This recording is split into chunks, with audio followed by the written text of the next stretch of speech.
This is Earl Nightingale. The purpose of this recording is to tell you about and try to condense one of the most amazing books ever written, Think and Grow Rich by Napoleon Hill. Without question, this single book has had a greater influence on the lives, accomplishments, and fortunes of more individuals than any other work of its kind. All over the free world, there are literally thousands of successful men in all lines of work who are where they are today because they once picked up and bought a copy of Think and Grow Rich, and they'll be quick to tell you so. I first discovered this remarkable book in the fall of 1949. It was of enormous help to me. It helped me decide once and for all how I was to accomplish my goal. It unified my thinking and gave me a straight, clear road to the point I had decided to reach. One of my closest friends found the book several years ago and stayed home for 3 days reading and digesting its material, and he then went on to reach the top in his industry. I've sat in richly paneled, carpeted executive offices and listened to world-famous business leaders, some of them old enough to be my father, tell me that everything worked out fine after they had read Think and Grow Rich. Now, what's the secret of this amazing book? Why has this book, out of all the thousands of self-help books, remained the one towering giant? I think to understand this, you have to know Napoleon Hill as I do. He certainly was not the first man to be appalled at the poverty and seemingly endless struggle and lack of direction he saw about him as a boy and as a young man, nor was he the first to write on the subject. But he possessed two unique, highly developed abilities seldom found in one man. The first was in the manner in which he approached his subject. Napoleon Hill went after the answers to achievement in the same way a scientist seeks to open to the light of reason a secret of nature.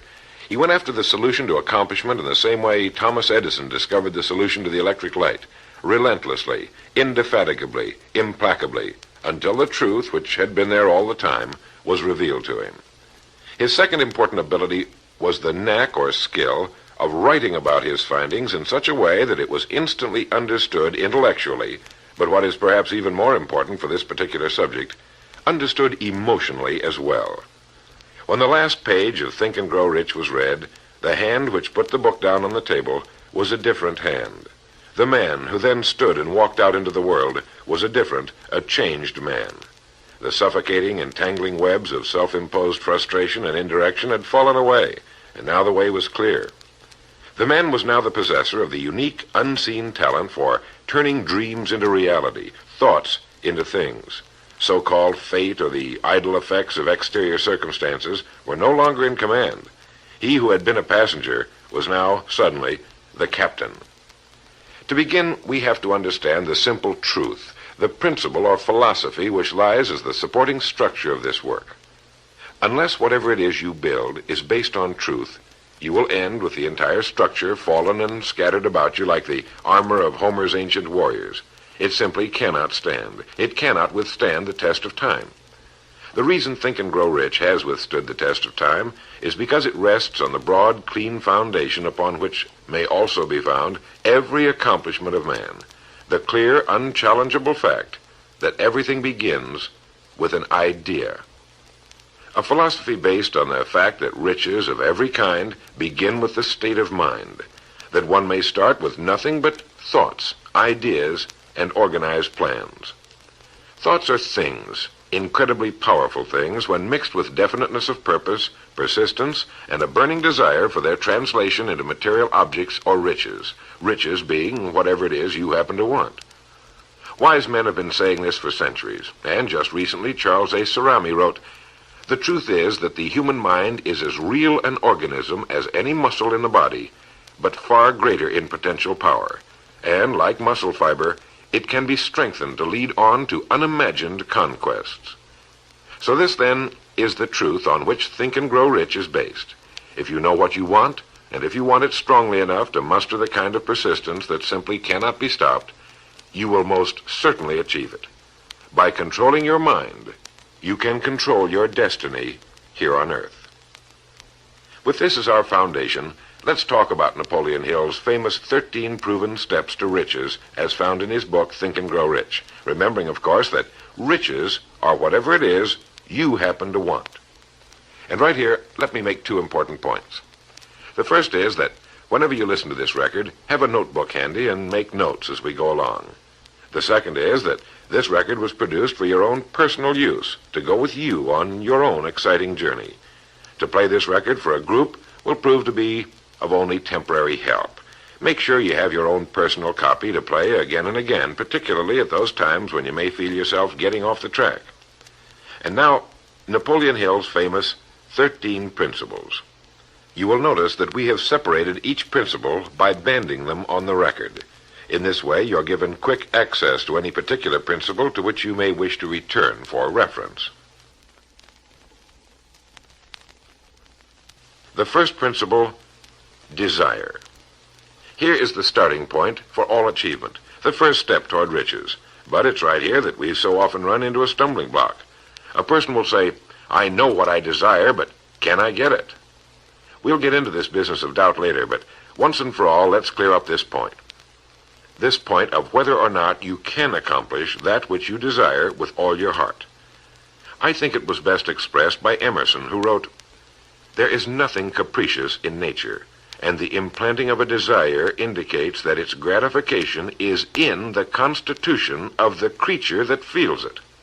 In other words, you would not have the desire unless you were capable of its achievement.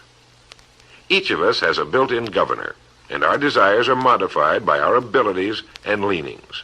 Whatever it is that you desire with all your heart, understand once and for all that it can and should be yours. In Think and Grow Rich, Napoleon Hill cites example after example of why your burning desire is nothing more than an accurate picture of what you will one day become. So right here, firmly establish in your mind that which you desire more than anything else. For, as Helvetius put it, by annihilating the desires, you annihilate the mind. Every man without passions has within him no principle of action, nor motive to act.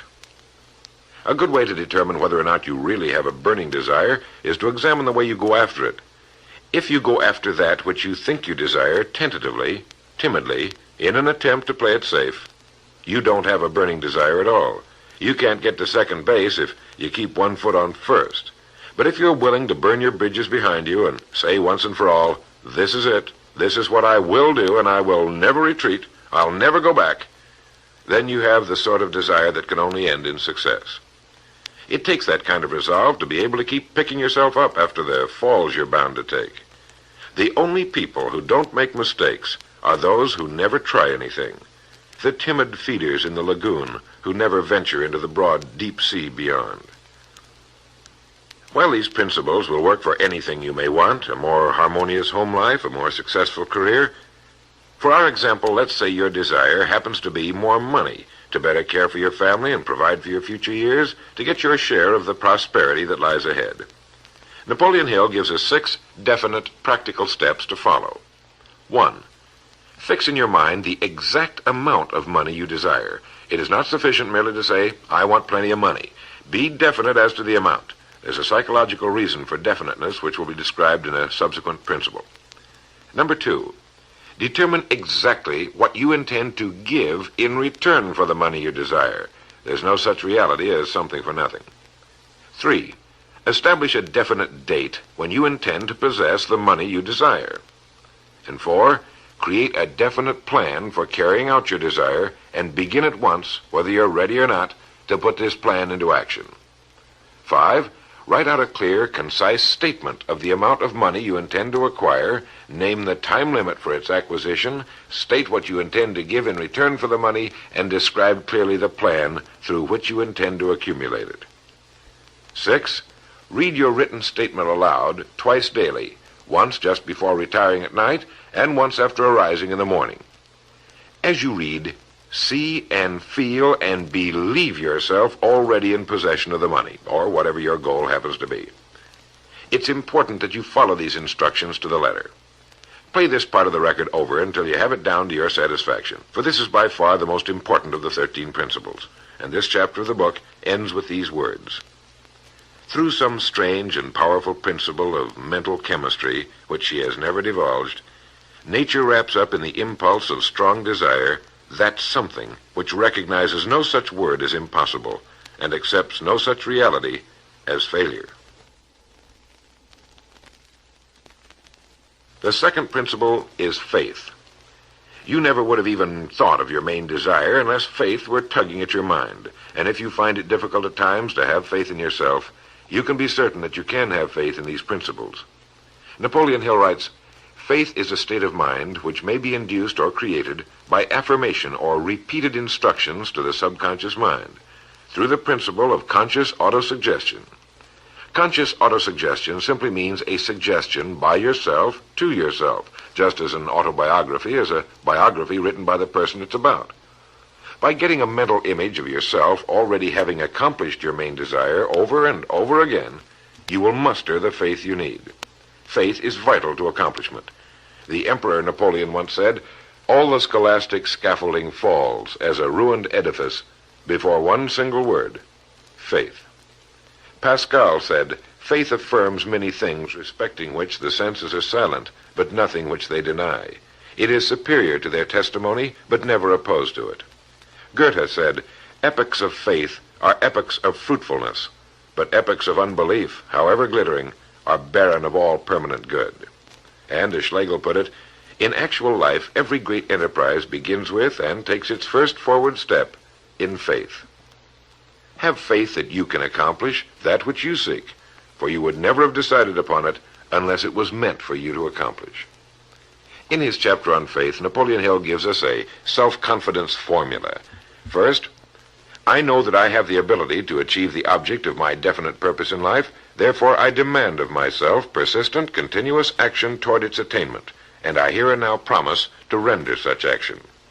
Second, I realize the dominant thoughts of my mind will eventually reproduce themselves in outward physical action and gradually transform themselves into physical reality.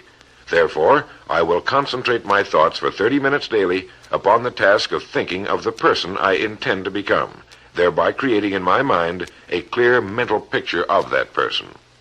Third, I know through the principle of autosuggestion any desire that I persistently hold in my mind will eventually seek expression through some practical means of attaining the object back of it. Therefore, I will devote 10 minutes daily to demanding of myself the development of self-confidence. Fourth, I have clearly written down a description of my definite chief aim in life, and I will never stop trying until I have developed sufficient self-confidence for its attainment. Fifth, I fully realize that no wealth or position can long endure unless built upon truth and justice. Therefore, I will engage in no transaction which does not benefit all whom it affects. I will succeed by attracting to myself the forces I wish to use and the cooperation of other people. I will induce others to serve me because of my willingness to serve others. I will eliminate hatred, envy, jealousy, selfishness, and cynicism by developing love for all humanity, because I know that a negative attitude toward others can never bring me success. I will cause others to believe in me because I will believe in them and in myself. In rereading Think and Grow Rich so that I could write this condensation for recording, I was forcibly struck all over again by this great chapter on faith, particularly the examples of how some of the world's greatest men have accomplished what appeared to be impossible through faith. The third principle is autosuggestion. Now, we've already touched on this. This chapter of the book tells us how, through repeated suggestion, the subconscious mind can be put to work for us. It is the faculty of being able to concentrate your mind on your burning desire until your subconscious mind accepts it as fact and begins to devise ways of bringing it about. Here is where hunches come from, sudden flashes of thought or inspiration, guidance. The instructions given in connection with the 6 steps in the second chapter will now be summarized and blended with the principles covered by Napoleon Hill's chapter on autosuggestion. First, go into some quiet spot, perhaps in bed at night, close your eyes and repeat aloud, so you may hear your own words, the written statement of the amount of money you intend to accumulate, or a careful reaffirmation of whatever your goal happens to be, the time limit for its accumulation, and a description of the service or merchandise you intend to give in return for the money. As you carry out these instructions, see yourself already in possession of your goal. For example, suppose that you intend to accumulate $50,000 by the 1st of January, 5 years from now, that you intend to give personal services in return for the money in the capacity of a salesman. Your written statement of your purpose should be similar to the following. By the 1st day of January, 19, whatever it happens to be, I will have in my possession $50,000, which will come to me in various amounts from time to time during the interim. In return for this money, I will give the most efficient service of which I am capable, rendering the fullest possible quantity and the best possible quality of service in the capacity of salesman of, and here describe the product or service you intend to sell or whatever it is you do for a living. It goes on. I believe that I will have this money in my possession. My faith is so strong that I can now see this money before my eyes. I can touch it with my hands. It is now awaiting transfer to me at the time and in the proportion that I deliver the service I intend to render in return for it. I am awaiting a plan by which to accumulate this money, and I will follow that plan when it is received. Second, repeat this program night and morning until you can see in your imagination the money you intend to accumulate. Third, place a written copy of your statement where you can see it night and morning, and read it just before retiring and upon arising until it's been memorized. As you carry out these instructions, you are applying the principle of autosuggestion. The fourth principle is specialized knowledge. It is here that I think Napoleon Hill makes a very important point. Knowledge is power only to the extent that it is organized into a definite plan of action and directed to a definite end. To quote from the book, before you can be sure of your ability to transmute desire into its monetary equivalent, you will require specialized knowledge of the service, merchandise, or profession which you intend to offer in return for fortune. Perhaps you may need much more specialized knowledge than you have the ability or the inclination to acquire. And if this should be true, you may bridge your weakness through the aid of your Mastermind group. More on this later, but for now realize that you must learn all you can about your specialty. Set aside a definite time every day for learning more about what it is you do for a living. Take the courses that are offered on your subject and associate with men who know your business well. The fifth principle is imagination. The imagination is literally the workshop wherein are fashioned all plans created by man. The impulse, the desire, is given shape, form, and action through the aid of the imaginative faculty of the mind. It has been said that man can create anything he can imagine. As Napoleon Hill says and teaches, whatever the mind of man can conceive and believe, it can achieve. Man's only limitation within reason lies in his development and use of his imagination and subsequent motivation to action. The great leaders of business, industry, finance, and the great artists, musicians, poets, and writers became great because they developed the power of self-motivation. Incidentally, one of the best books ever put together on this subject, if not the greatest, is Success Through Positive Mental Attitude by Napoleon Hill and W. Clement Stone. I suggest you get a copy from your bookstore at your earliest convenience. If your bookstore happens to be out of the book, you may obtain a copy by writing to the address on the label of this record.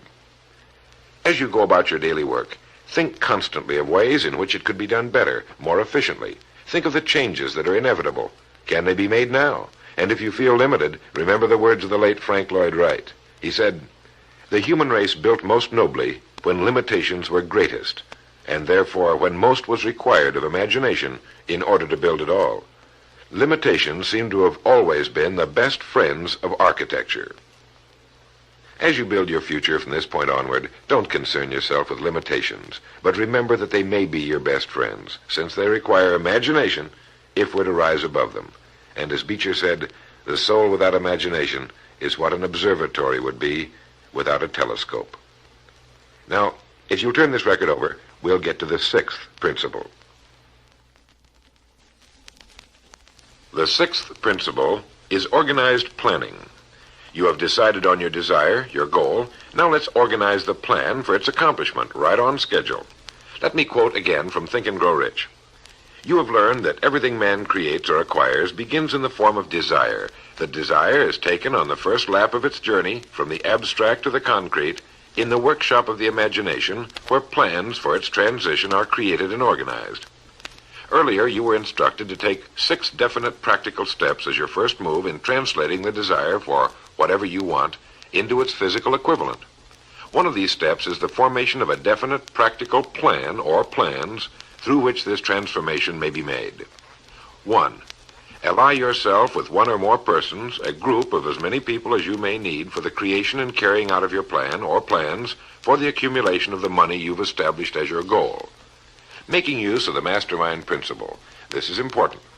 2. Before forming your Mastermind alliance, decide what advantages and benefits you may offer the individual members of your group in return for their cooperation. No one will work indefinitely without some form of compensation, although this may not always be in the form of money. 3. Arrange to meet with the members of your Mastermind group at least twice a week, and more often if possible, until you have jointly perfected the necessary plan or plans for the accomplishment of your goal. 4. Maintain perfect harmony between yourself and every member of your Mastermind group. Keep in mind these facts. First, you're engaged in an undertaking of major importance to you. To be sure of success, you must have plans which are faultless.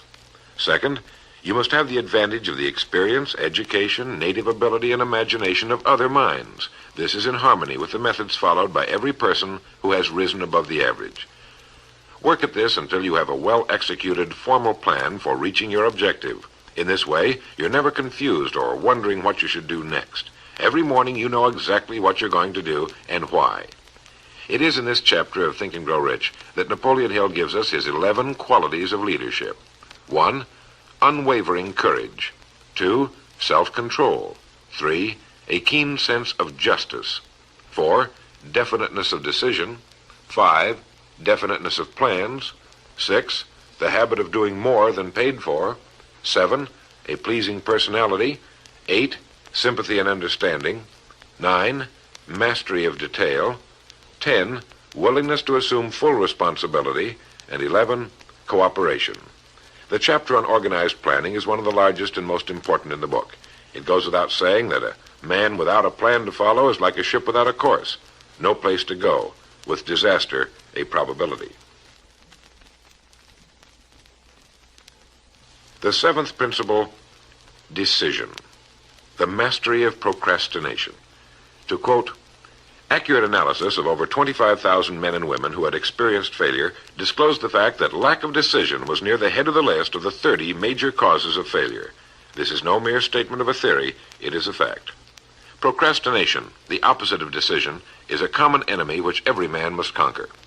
Analysis of several hundred people who had accumulated fortunes well beyond the $1 million mark disclosed the fact that every one of them had the habit of reaching decisions promptly and of changing these decisions slowly if and when they were changed.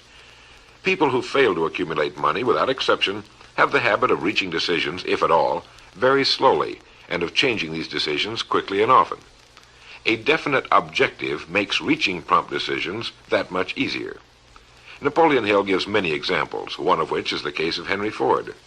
One of Henry Ford's most outstanding qualities was his habit of reaching decisions quickly and definitely and changing them slowly. This quality was so pronounced in the late Mr. Ford that it earned for him the reputation of being obstinate.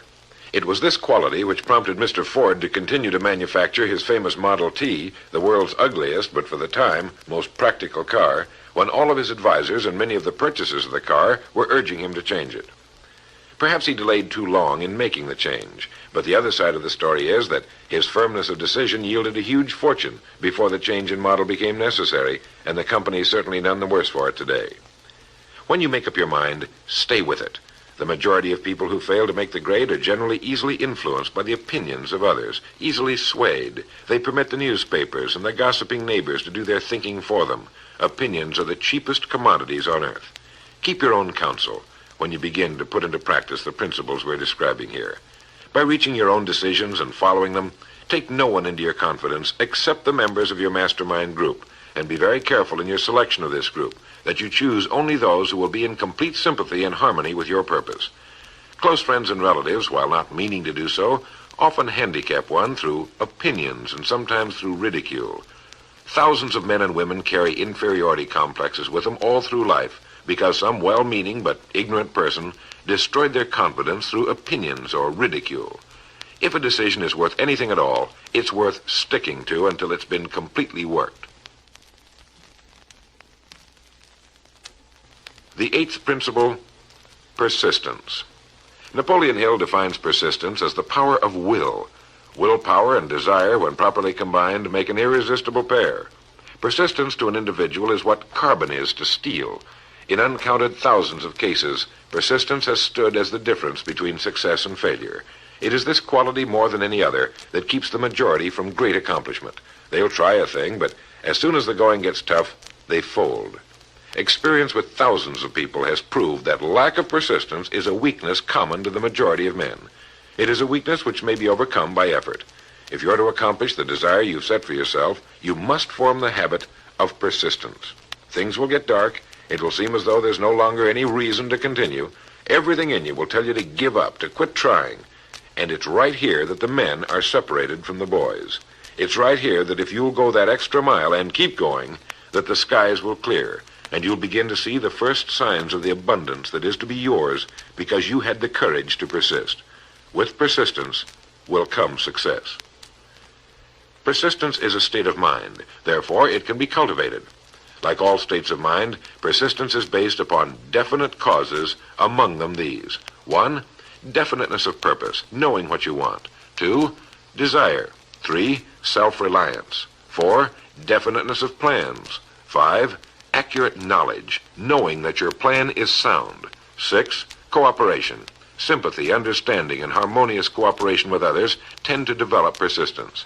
7, willpower. 8, habit. Persistence is the direct result of habit.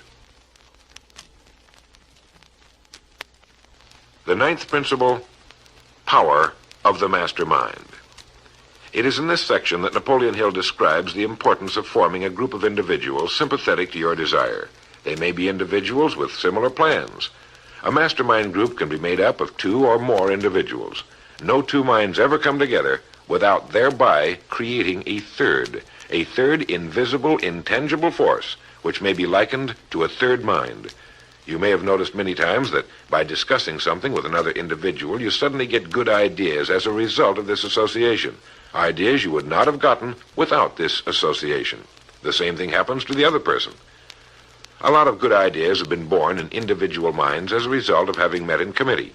Associating with your mastermind group is not meant as a means of letting others do your thinking for you. Far from it. It is to stimulate your own thinking through the association with other minds. No one knows everything. The more sympathetic minds you get together, and by sympathetic I mean working for a common purpose, the more related information is going to be available, and great ideas are a combination of related information. So pick the member or members of your mastermind group with care. Make sure they're people you respect and who are hard-working and conscientious. You'll have a lot of fun, and you'll all reach your goals just that much sooner. The 10th principle could be called enthusiasm.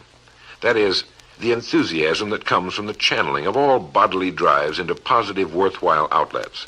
It is in this chapter that Napoleon Hill describes the importance of the woman, the one and only woman, in the achievement of a worthwhile goal. It seemed quite significant to Mr. Hill that practically every great leader was a man whose achievements were largely inspired by a woman. When things get tough, and you can count on it, they will, you may be deserted by what you thought were friends. But if you've got a good woman, you'll never be alone. She'll be willing to start over again if necessary, and she'll give you the new enthusiasm that comes through her faith in you. Having someone to love is having someone to share your success and accomplishments, to give you the praise that all of us need from time to time. A man can become successful without a wife and family, but all the real joy is taken out of it. Take care of your wife and children as your greatest possessions. The 11th principle has to do with the subconscious mind. The subconscious mind consists of a field of consciousness in which every impulse of thought that reaches the objective mind through any of the 5 senses is classified and recorded, and from which thoughts may be recalled or withdrawn as letters may be taken from a filing cabinet. It receives and files sense impressions or thoughts, regardless of their nature.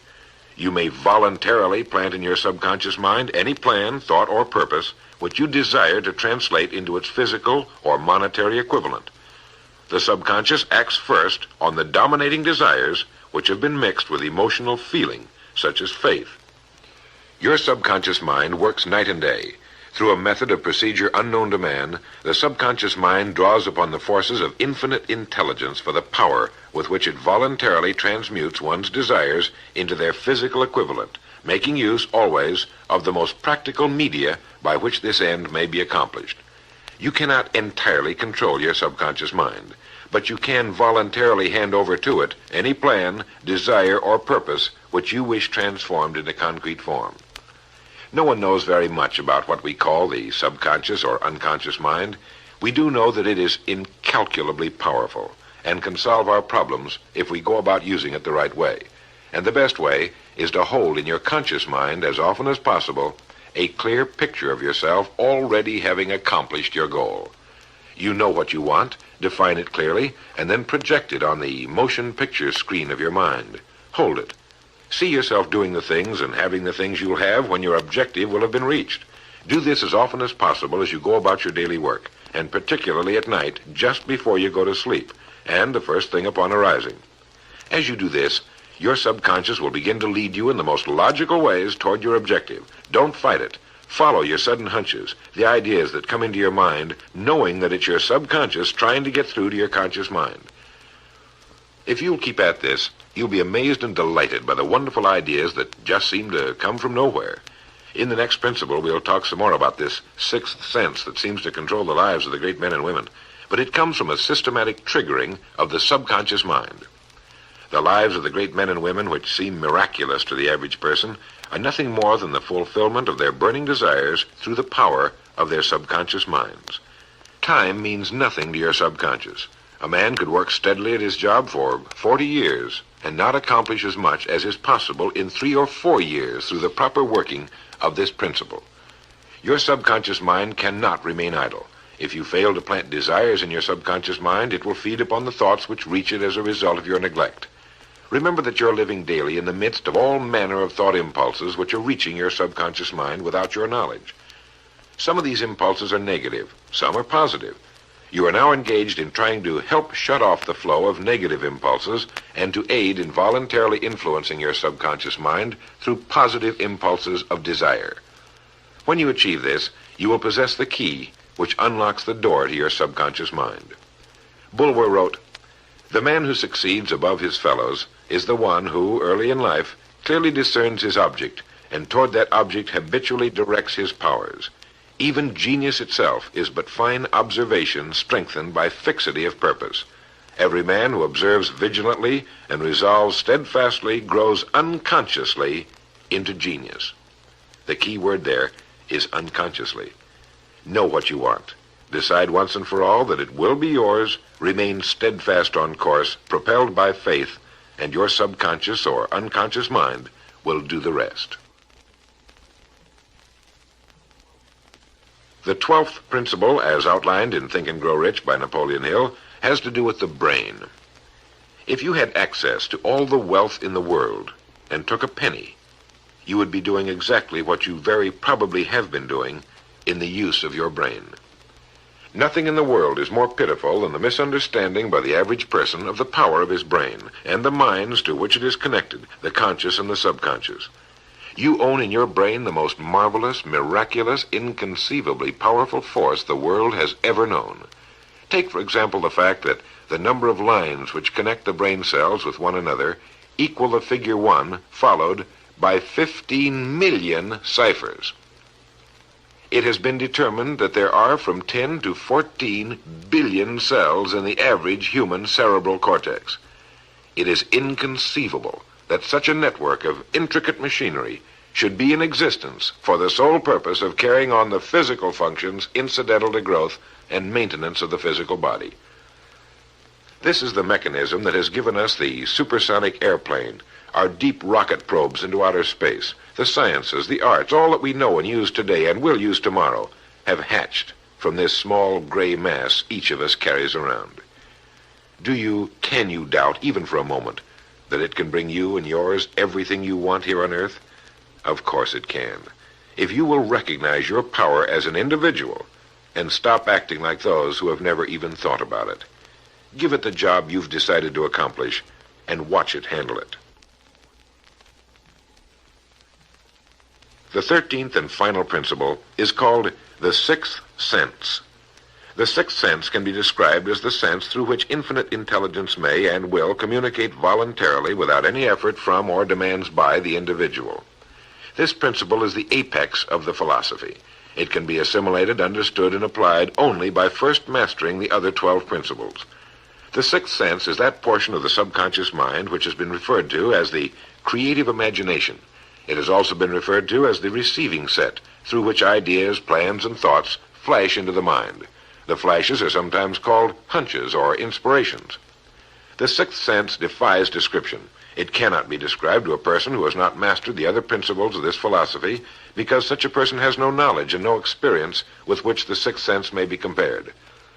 The sixth sense is not something that one can take off and put on at will.